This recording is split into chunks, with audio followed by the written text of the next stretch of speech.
Just as our congregations across the country and even around the world are lighting their chalices this morning, so we will light ours and create sacred space. Today, our chalice lighter is Dorothy Lemming.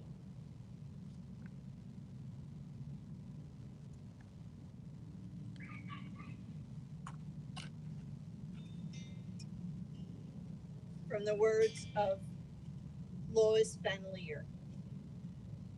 We light this chalice on the brink of a new year, letting go of what has been, open and hopeful for what may come. Renewed, restored, ready to live life fully anew. May we move forward with intention.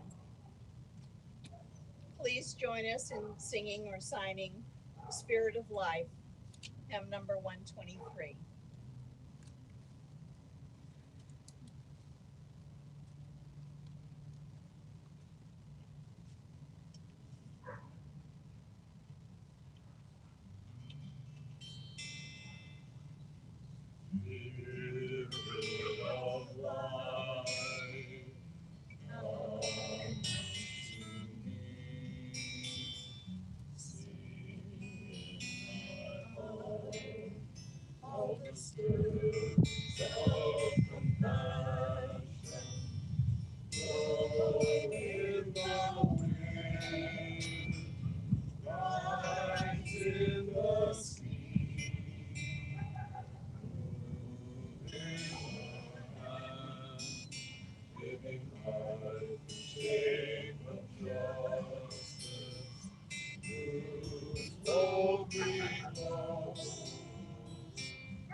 This is the hour that we gather to contemplate the mysteries of life and to feel the gratitude of being able to approach this holy task together.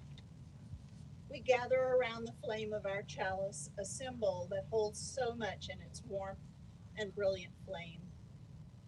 It is a reminder that we start this new year together with love.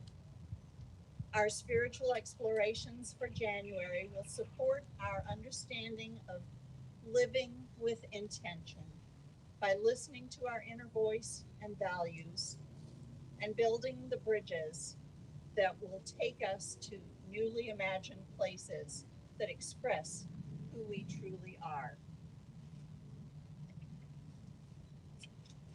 Let us turn now to honor the weaving of joys and sorrows that run throughout our lives, throughout all lives, throughout the web of life and love.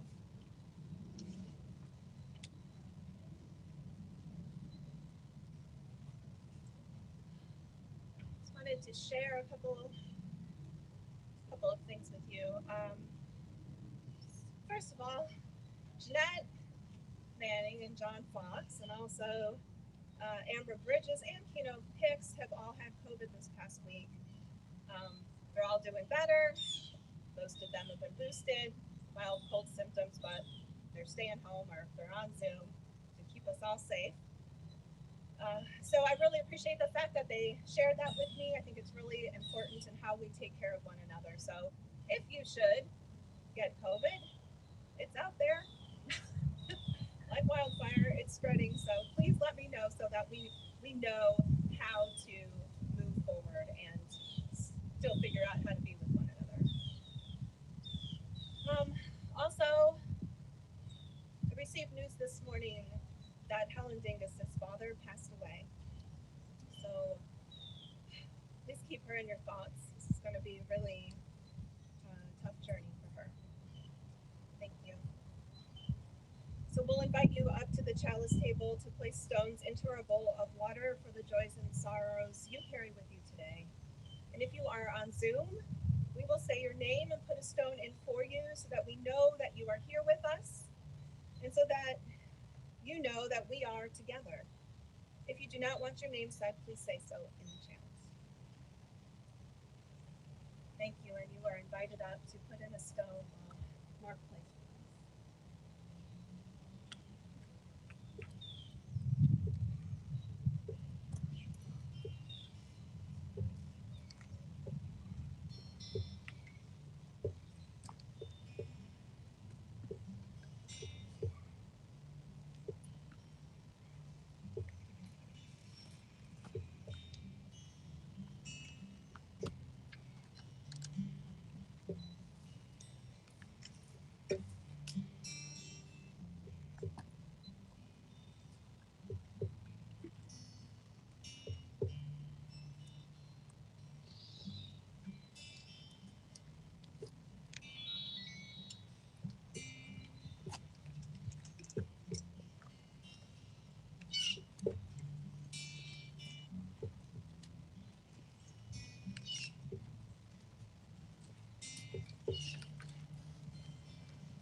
Put a stone in for Fred, for Gregory Scott, for Jeanette Manning, who also asked me to put a stone in for Helen, for John Fox, for Lynn, for Maggie McClelland, for Mary St. Denis, for Nancy Morse, and for Sarah Lee Mintz, and for Baisal Dokur. Thank you all for joining us.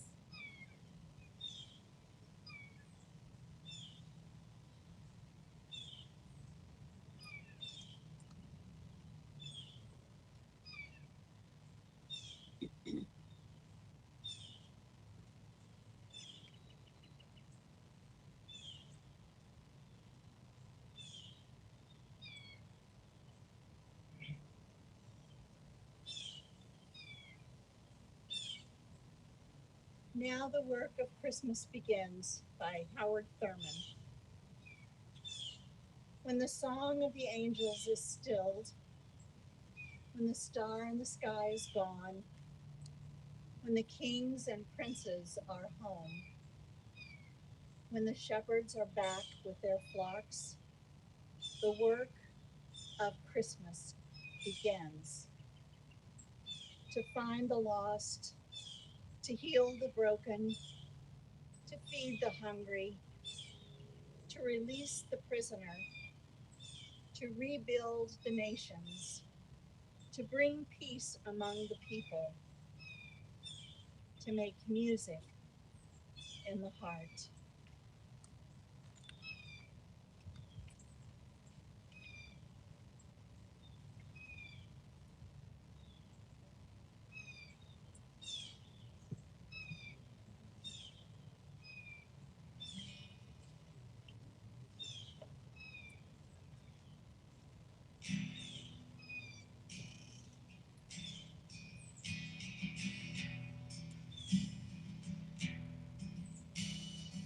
We three kings of Orient are, bearing gifts we traverse the fall, healed and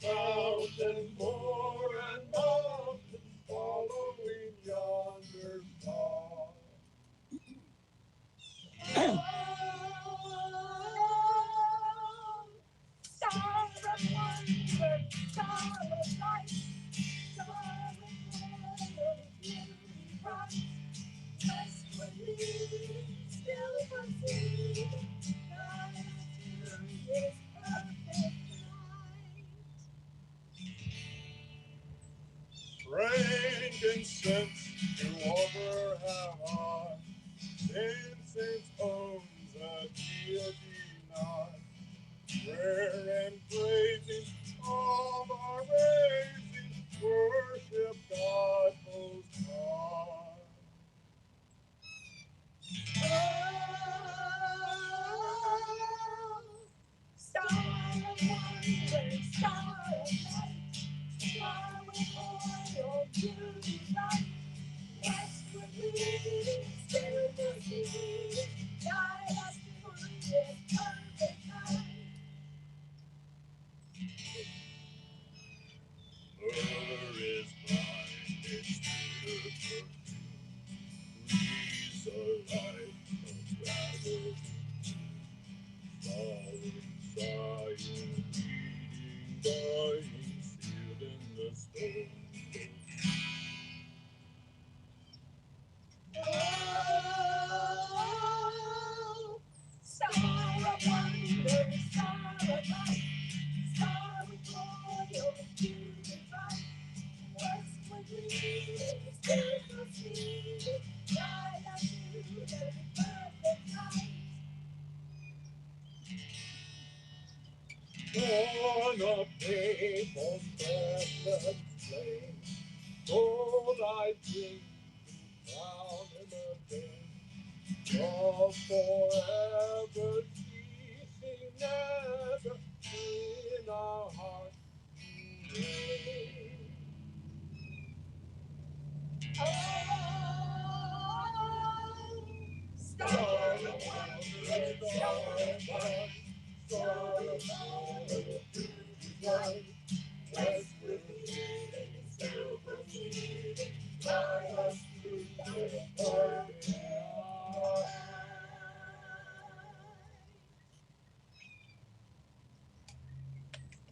Good job, y'all. Why are we singing a song about the wise men? Isn't Christmas over? Well, just a few days ago, January 6th, was the day we call Epiphany, or Twelfth Night, or Three Kings Day. It is a Christian holy day celebrated in various ways within the different denominations.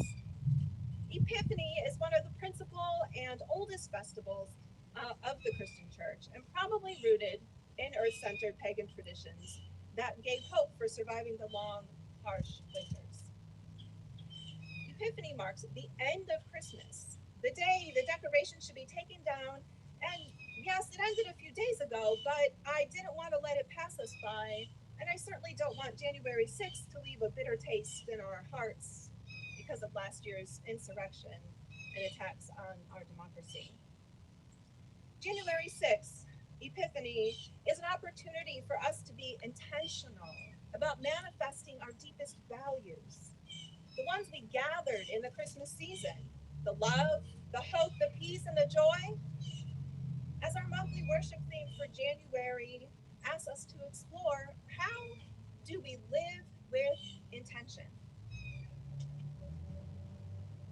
Let us be the shapers of change and take the opportunity that Epiphany has presented to us throughout the ages to build bridges out of the swampiness of life and create new ways towards justice for all.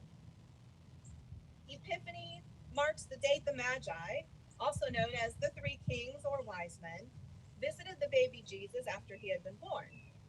The word comes from Greek, meaning manifestation. In this case, the manifestation of the divine in the Christ child, or the manifestation of Christ to the Magi.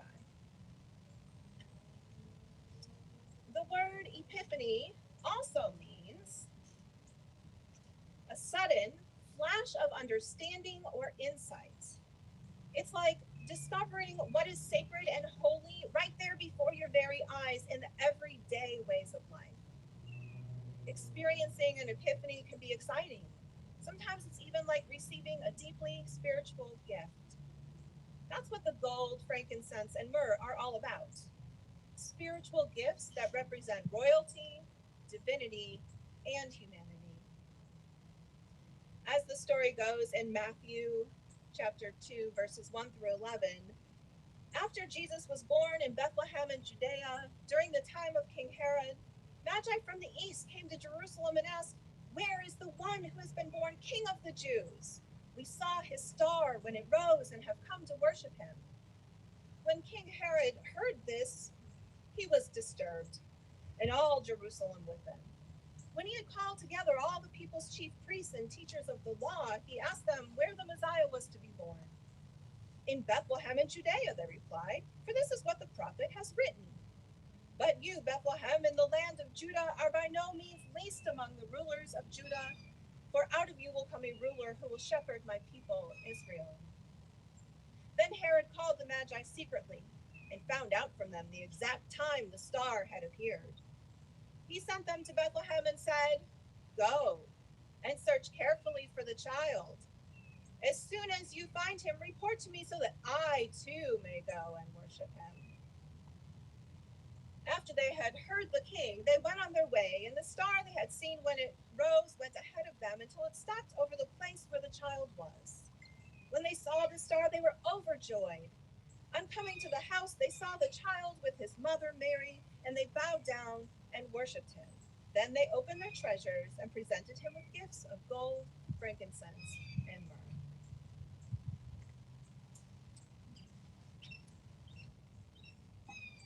We know, of course, that King Herod was not interested in worshiping this new Messiah, but rather killing him, as he was obviously a threat. The three kings caught on to him, however, and they hightailed it home before they were found and had to reveal the baby's location. But there's another story about another wise man. It's a story that I have happened to personally love since I was a young girl. Each time I read it, I gain a new perspective and understanding of why its mystery and wonder draws me in. It's not a biblical story, but one which was inspired by it. It's a story about a fourth wise man. Written in 1895 by Henry Van Dyke, it's called The Story of the Other Wise Man. I invite you into this story now. This is a story of a man named Artaban, who lived 2,000 years ago in the mountains of Persia. He was a part of the ancient priesthood of the Magi, called the fire worshippers, and he followed the teachings of the ancient Iranian prophet Zoroaster. One night, he invited 9 of his Magi companions to his house to deliver to them a message. They gathered around an altar with a flame and chanted. And Artaban explained to his friends that he was about to embark on a holy mission. He exclaimed, "There is a new light and truth that have come to me through the most ancient of all signs, the stars. To trace their courses is to untangle the threads of the mystery of life from beginning to the end. If we could follow them perfectly, nothing would be hidden from us. But is not our knowledge of them still incomplete? Are there not many stars still beyond our horizon, promising the hope of a new light? Religion without a great hope would be like an altar without a living fire.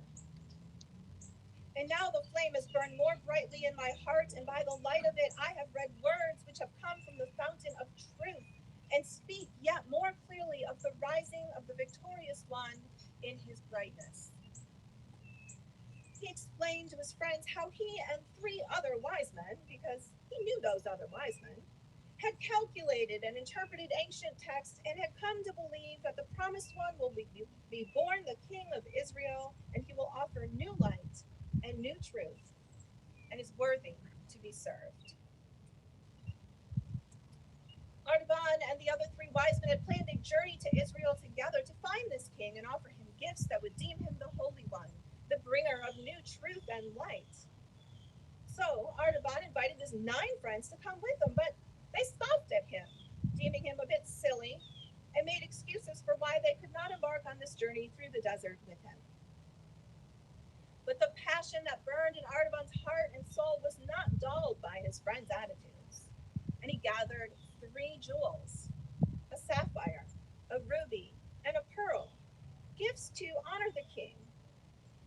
next morning he saddled and bridled his horse and he set out on his journey.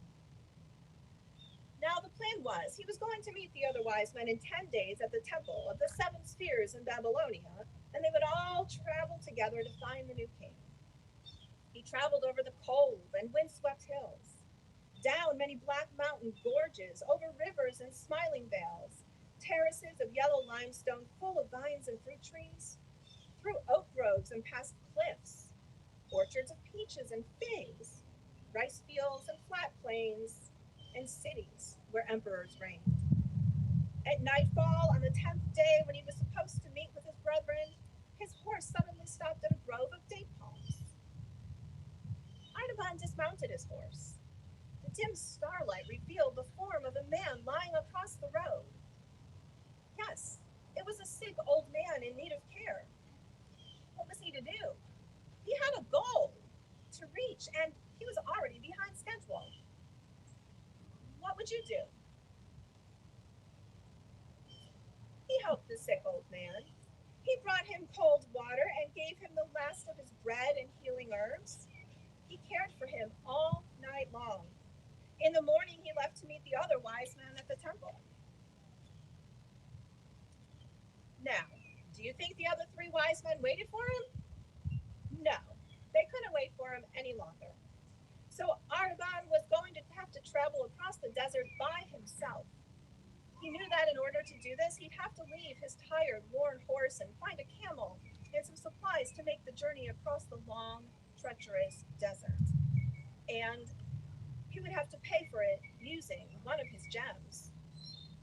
But he had to reach the king, so he traded in his sapphire for a train of camels and some provisions. And he made that treacherous journey across the barren desert day after day after day.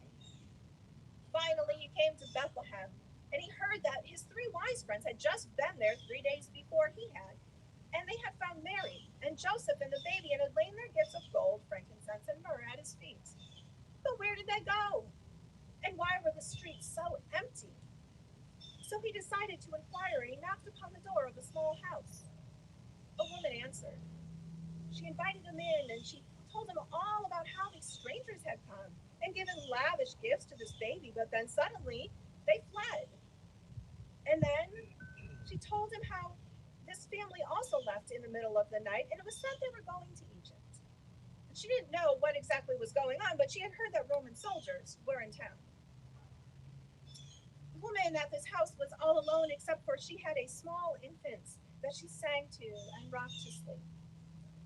When the baby was asleep, so peaceful and quiet, she made Artaban a nourishing meal and they talked.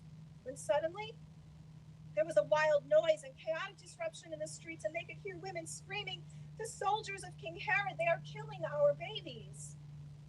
The woman panicked and grabbed her child, but Artaban, he knew just what to do when the soldiers came to the door of this little house. He gave her one of his jewels. And when the soldiers knocked on the door, the woman answered, and she said, "I am all alone in this place, and I am waiting to give this jewel to the prudent captain who will leave me in peace." She gave them the jewel, they left her, and her baby was spared.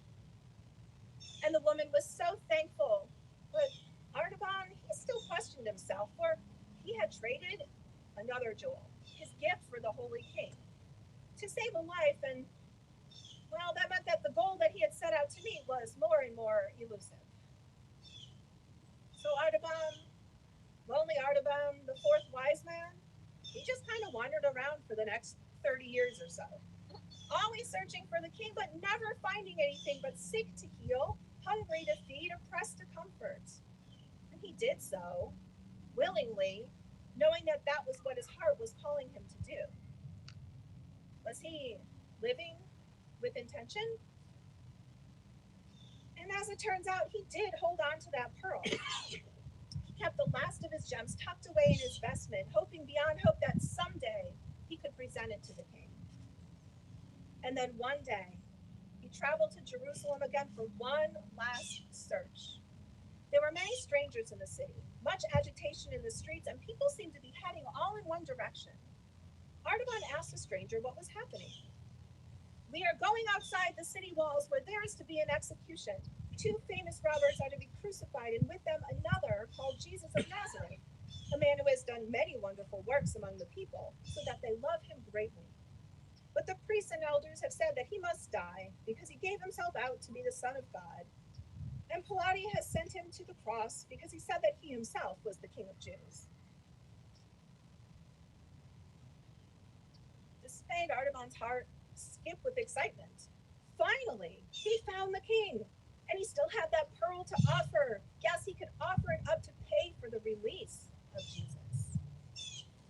But do you think that's what happened? No, of course it's not. As he was walking, he came across a soldier dragging a poor, tattered woman behind him. The woman broke loose from the soldier's grip and fell at Artaban's feet. Oh, please, she pleaded, help me. They've killed my father and are going to sell me into slavery. It's a fate worse than death. What did Artaban do? He did. He took that pearl out of his pocket, and it shone like it never shone before, and he saved the woman by giving it to the soldier. Now, as I said, the streets were full of people, and things were a bit chaotic, and one thing led to another, and a heavy brick hit Artaban upon his head. The woman whom he saved laid him down and wrapped a cloth around his wound. She thought she heard a voice, but she couldn't make out what it was. She saw Artaban's lips moving. He was still contemplating his life. He had come to find much peace in the good work he did, but still he regretted not being able to give his gifts to the king. And then both the woman and Artaban heard a voice, and it said, Verily I say unto thee, inasmuch as thou hast done it unto one of the least of these my brethren, thou hast done it unto me. And at last, Artaban could truly rest in peace. What does that mean? How is this fourth magi different than the other 3?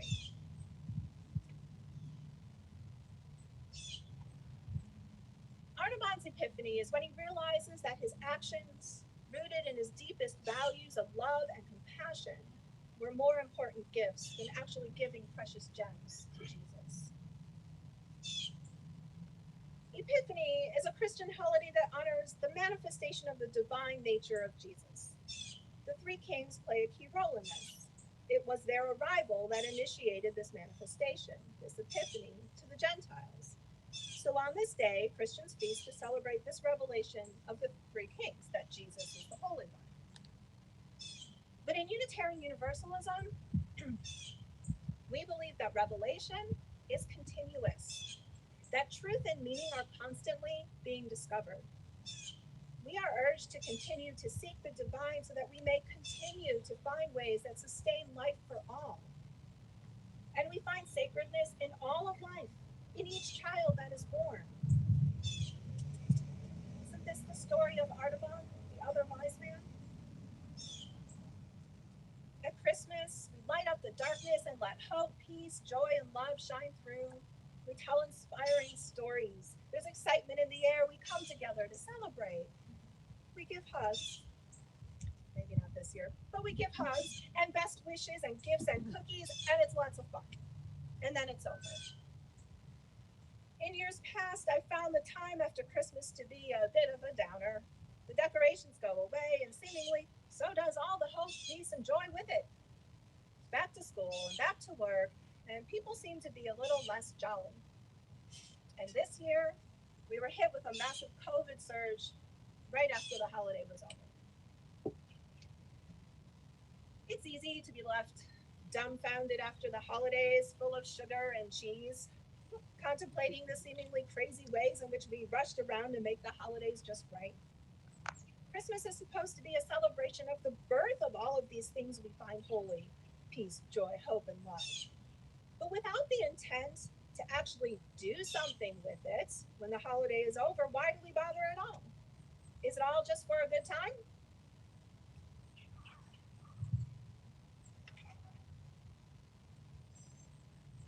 This is where Epiphany makes sense to me. If Christmas is the gathering of our values, That Epiphany is the intentional manifestation of them, a reminder to us as Unitarian Universalists who continue to seek revelation over and over, that we need to manifest this holiness by putting our sacred values into action again and again. And just as the holy is not to only be manifested by the royal, by the sages, by those crowned with the riches, we must remember that the holy is meant to be manifested by us all. And what is holy? It's the story of the fourth wise man that shows us this way. Through actions of love and compassion for others, for the old, the sick, the young, the poor, his values are manifested. His precious gems were love and compassion. So, wait a minute. When Artaban set out on his journey, didn't he intend to give the sapphire, the ruby, and the pearl to Jesus, the King of Kings? Was he really living with intention if he didn't do what he set out to do? I mentioned earlier that each time I read this story, it takes on new meaning. And this time, what I decipher from this story is that Artaban had a goal when he set out into the desert and across the land. He had a goal to find the Savior and deliver the gifts. And he may have thought that reaching that goal was in line with his values, but as he journeyed through the next 30 years, connecting with all of the other lives around him, he may have discovered that living with intention means answering the call of your values. There is a difference between making goals and living with intention. In our culture, we perceive the new year, also the time of Epiphany, as a time for new beginnings. We set goals based upon what changes we want to make for ourselves, thereby putting quite a bit of pressure on ourselves, and more often than not, we don't achieve those goals. We let ourselves down. We feel disappointed in ourselves and may even fall into a pattern of perceiving ourselves as failures. Artaban also felt this.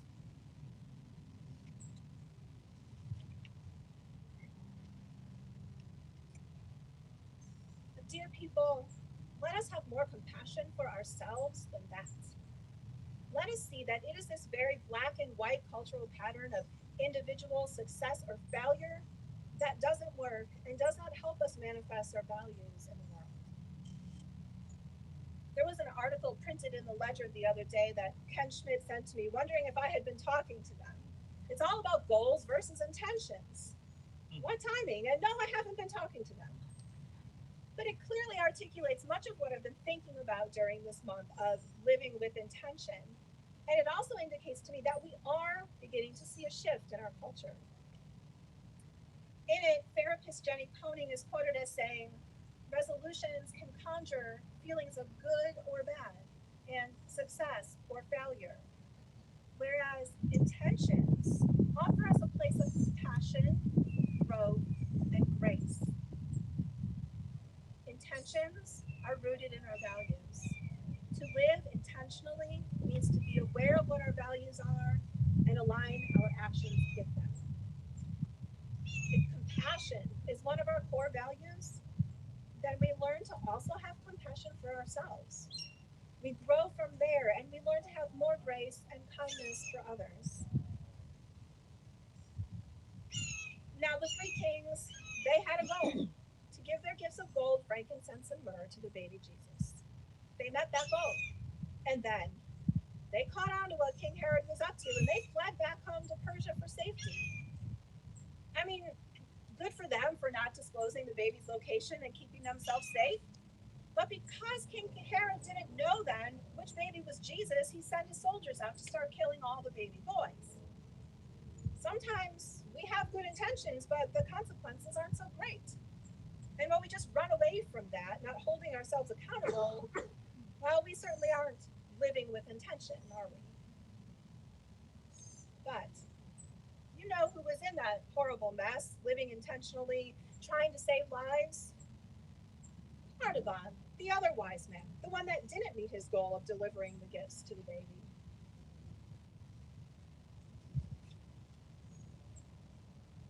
Being in and being a part of life, connecting with others, and noticing suffering.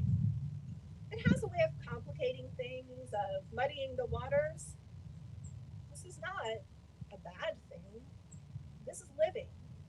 And it is out of this messiness of life, out of the swampy waters that don't clearly delineate a straight line to our goals, that we learn, grow, create, and build bridges to new ways of being in life. If Artaban were to have given up, to not have lived intentionally, to have run away back to Persia and from life, he wouldn't have experienced Epiphany. Myth, said the Greek statesman Solon, is not about something that never happened. It is about something that happened over and over again. The myth of Artaban, the other wise man, the ways in which he encounters the complications of life and yet stays true to his intentions, is a story that we need to manifest over and over again. Remember, he said, religion without a great hope would be like an altar without a living fire. And then he set out on his mission. And through the complexities of the journey, he became that hope. He became that living fire.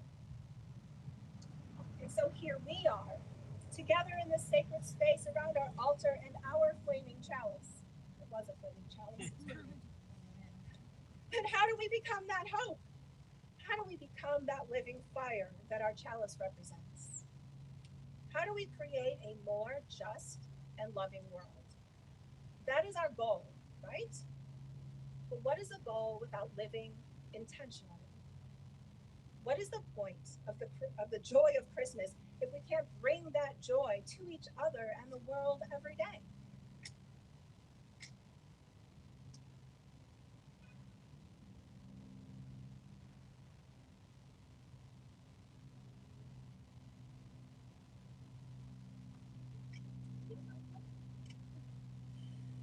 First, may we focus on aligning with our values, embodying them in all we do in the world.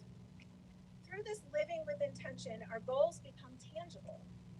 If we are not acting in alignment with our values, not being intentionally intentional, our goals are illusions and never manifested. Intentions and goals are easy to set in our minds, but being those intentions, living them, that is the journey we are called to as Unitarian Universalists. Let our stories not be like the three kings who fled the scene, but like that of Artaban, who stayed with life, loving and sustaining it through all the messiness and complexities and struggles.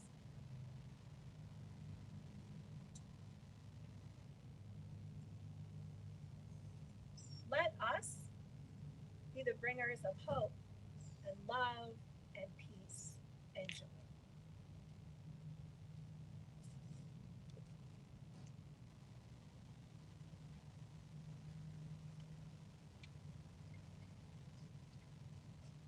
We have now come to the moment when we can share our treasures with this congregation that endeavors to be the light of truth and the flame of hope.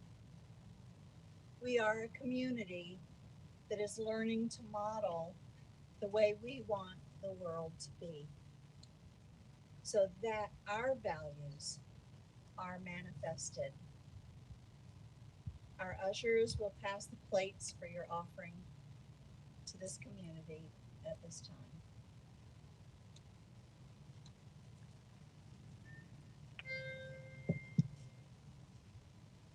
There's a star in the east on Christmas morn.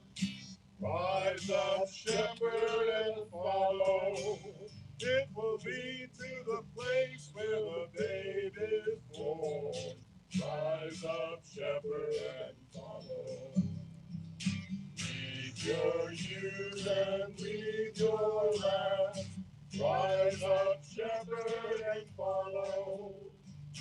Lead your sheep and lead your rest. Rise up, shepherd, and follow. Follow, follow. Rise up, shepherd, and follow. Follow the star of Bethlehem. Rise up, shepherd, and follow. If you hark to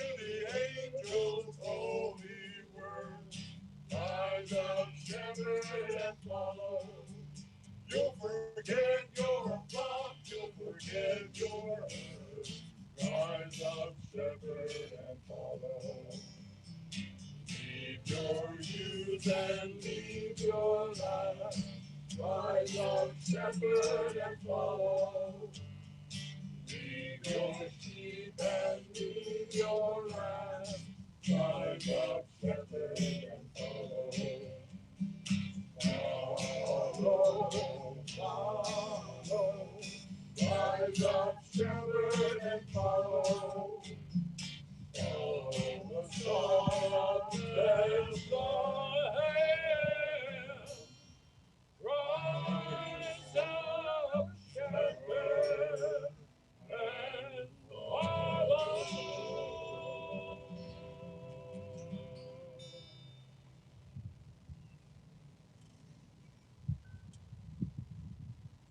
I don't know about you all, but I am so thankful that we're outside and we have live singing.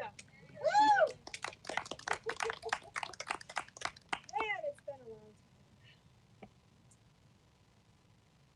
Our mission statement is a statement of our shared congregational values: love, connection, transformation. We discerned those together. And then we put a plus sign in between love and connection and an equal sign before transformation. It was intentional. And then we come to love plus connection equals transformation. Those are the values that we try to live by here at the Unitarian Universalist congregation. So let me invite you into my swamp once again, where we connect with life. A swamp holds within it the decay of life, of new life beginning, unsightly, gross, and frightening life, dull and subtle life, and also beautiful, unique, and delightful life. It is not a place most people tend to comfortably wander. Artaban traveled his journey alone. Imagine, though, if the other wise men had traveled with him. How much more of an impact could they have had together?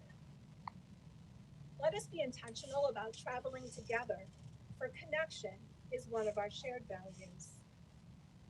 How deep is the water? How stuck in the mud can we get? What lurks under the surface and in the weeds? What gets us unstuck? What new life can we discover? Let us find out together, for together we are stronger, smarter, and yes, wiser. Together we hold one another up throughout the journey. Here in the swamp, the plant life is abundant and messy, and the sharp jaws and teeth of alligators await, but in that mess, on those margins, along the water where nothing is orderly and decay is nourishing, where some life is shocking or threatening, most of it is gentle, and all of it holds infinite beauty and complexity. That is where creative potential is abundant. What can we find? I wonder. I'll say something. You can help. I'll help. Okay. The world is a complicated, complex, interrelated, and seemingly messy place. Many people try to run away from it. But when we live with intention, knowing what our values are, knowing who we are, we can act in powerful ways, building out of the interplay of the shadows and the light into something new, wondrous, beautiful, and life-sustaining. What will we build together this month? I found something. What did you find? I found this boulder. What? Oh, what? Oh, no. Heavy. Heavy. Oh, do you need help? Let me help you. We'll do this together. It's upside down. And let us begin to build out of this swamp. Oh, thank you. That was hard.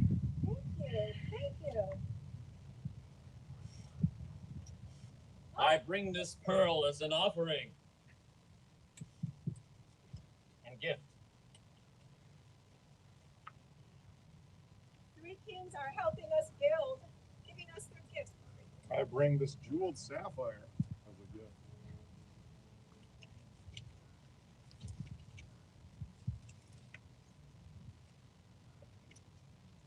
I bring this ruby to represent the warmth of the heart as a gift.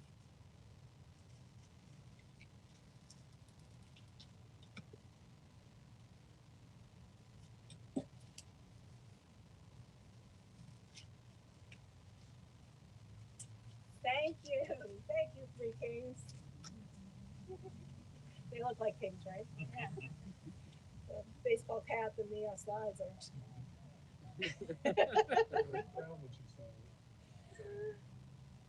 Together, we're going to build something new. And throughout the month, I'm sure this will get more and more interesting because, after all, we are Unitarian Universalists. We're an interesting bunch for those of you that are new. I'm looking forward to seeing what we can build, and I'm also looking forward to reading those social justice surveys to find out what you all want to do in the world. So please fill them out and let us know your intentions. Now we're going to do the reading that you were handed when you walked in. We'll read it all together. It's called Be About the Work by Andrea Hawkins Hepper.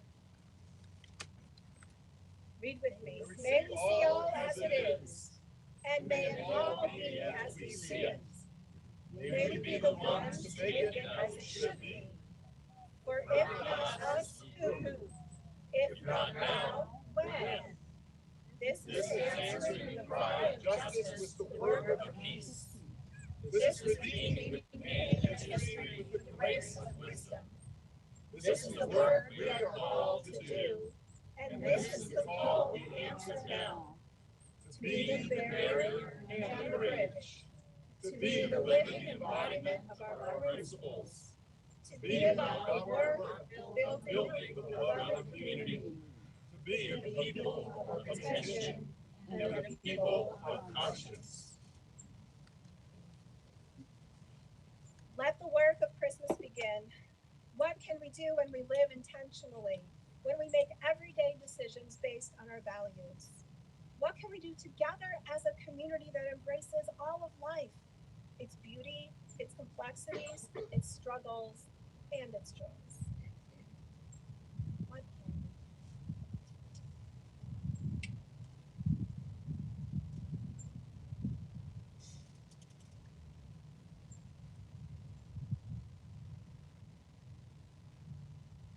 Please join me as we extinguish the chalice.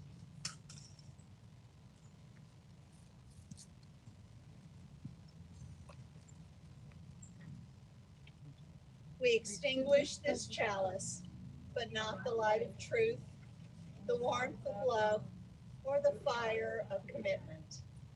These we carry in our hearts and out into the world.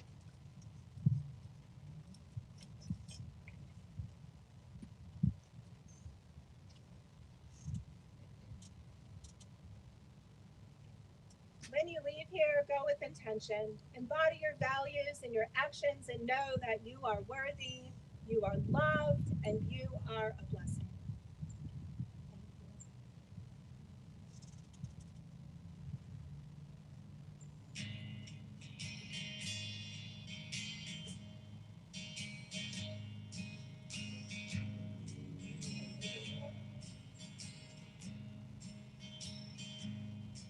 The beauty and the light that illumines under a moon, that models wise and gracious ways to every seeker,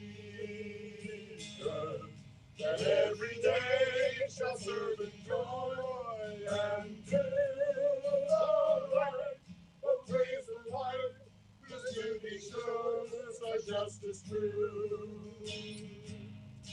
Let the service of the good be confined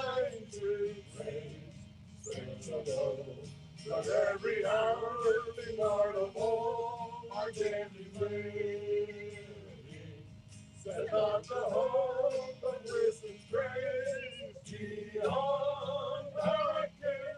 The vital time, how close to go, which love has shown. Oh, the beauty of a life that illumines care of the soul, that knows the love that is the soul, as well as love. And every day embodies praise for every good. This is the faith to which we turn our God and Lord. I do believe Tom Bergen is setting up some treats, and I think John Hughes brought a Three Kings cake and wanted to tell us about it. Thank you, John. So before you eat, let John tell you about what you might eat.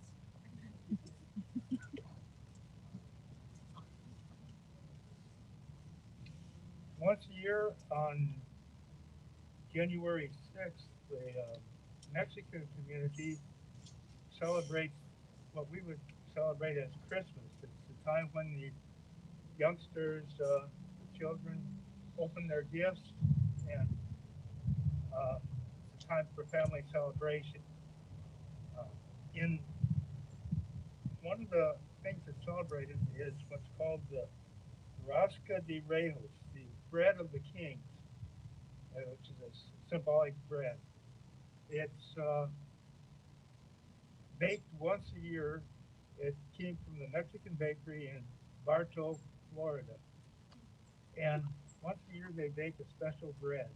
Inside the bread is hidden a plastic doll in the shape of a baby, which represents the baby Jesus being protected from Herod. And whoever receives that piece of bread that has the baby Jesus, by tradition, in 60 days has to host tamales in the celebration of Candelaria. So if you do that, you're obligated then to continue the celebration. And the candied fruit on there represents the gifts of the king. So I hope that we have enough for everybody to get a sample of that. Get a chance at getting the baby Jesus.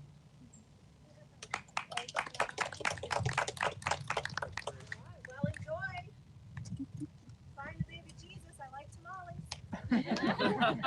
Yeah.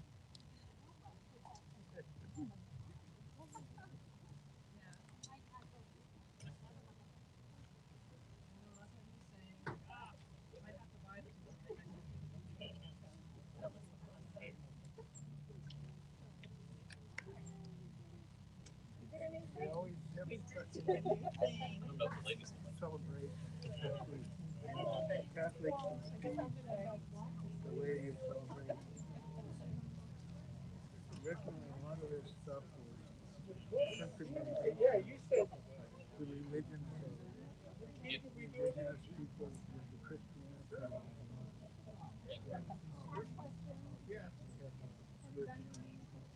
Well, I was raised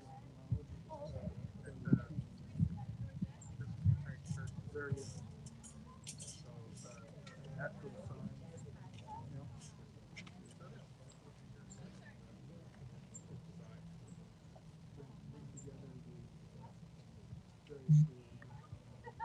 A little shy myself, but Yeah, it's like